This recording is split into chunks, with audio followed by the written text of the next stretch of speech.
Hi, my name is James Franklin. I'm a clinical psychologist working at the Oakland University Counseling Center, and I'd like to talk with you about depression. Depression is a very common but potentially serious psychological problem which affects a large proportion of college students at one time or another. A recent survey of 2- and 4-year university students revealed that around 30% of the students surveyed reported that within the past year they had suffered from depression serious enough to interfere significantly with their academic and social functioning. This suggests that over the course of a 4-year college career, any student stands at least a moderately good chance of suffering such an episode. So what is depression? It often includes feelings of sadness or anxiety, but virtually all college students experience sadness or anxiety at times, usually in response to difficult circumstances, exams, romantic breakups, and the like. This can, of course, be very distressing, but it's normal and generally resolves within a relatively brief period of time.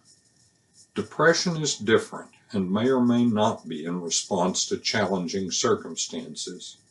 Depression can result from the long-term cumulative effects of stress, and college is nothing if not stressful. Depression often manifests as a loss of interest in things you usually enjoy. It can cause a lack of motivation for important functions, such as studying or fulfilling other obligations. Depressed people may engage in unhealthy activities in an attempt to feel better. These can include abusing alcohol, which makes depression worse, smoking pot, overeating, or even harming oneself physically. Depressed persons often feel distant and alienated from their friends and may withdraw from participation in customary social activities. In extreme cases, depression can make life feel so painful and the good things in life so unattractive or unattainable that the sufferer may consider suicide. And while suicide is rare, it is the second leading cause of death among university-age people. Also, although only a small minority of depressed persons commit suicide, the majority of persons who commit suicide do suffer from depression. The bottom line, depression is real, is common among college students, is serious, and may interfere with one's academic or social functioning, and it can even be life-threatening. Fortunately, depression is also very treatable and typically responds well to counseling. Antidepressant medication is also highly effective, and most people benefit greatly from making use of these proven and beneficial forms of treatment. Some people are reluctant to seek professional help for depression, in part because when one is depressed, it is often hard to imagine that anything could help. Another reason is the fear that seeking professional help will mark them as weak and unable to handle life's ups and downs, or that others will view them as crazy and socially undesirable. There was a time when such stigmas might be associated with problems like depression, but in recent decades, acknowledging emotional problems and making use of professional resources to resolve them has become the norm, even a sign of strength and mature decision-making.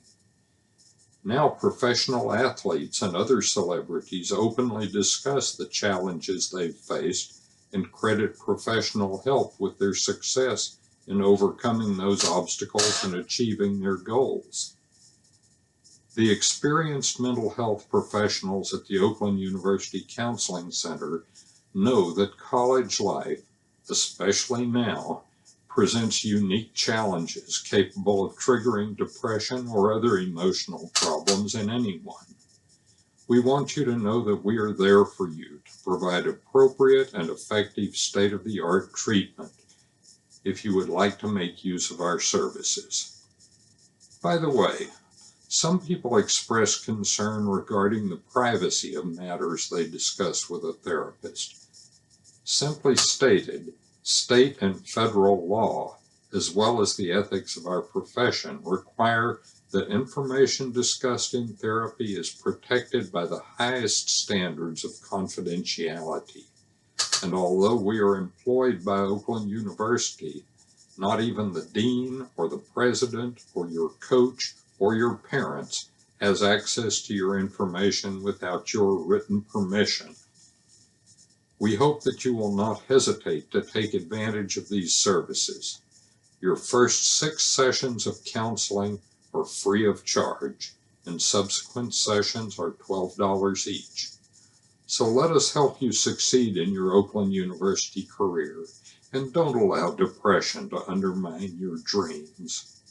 Call 248-370-3465 to make an appointment. Thanks.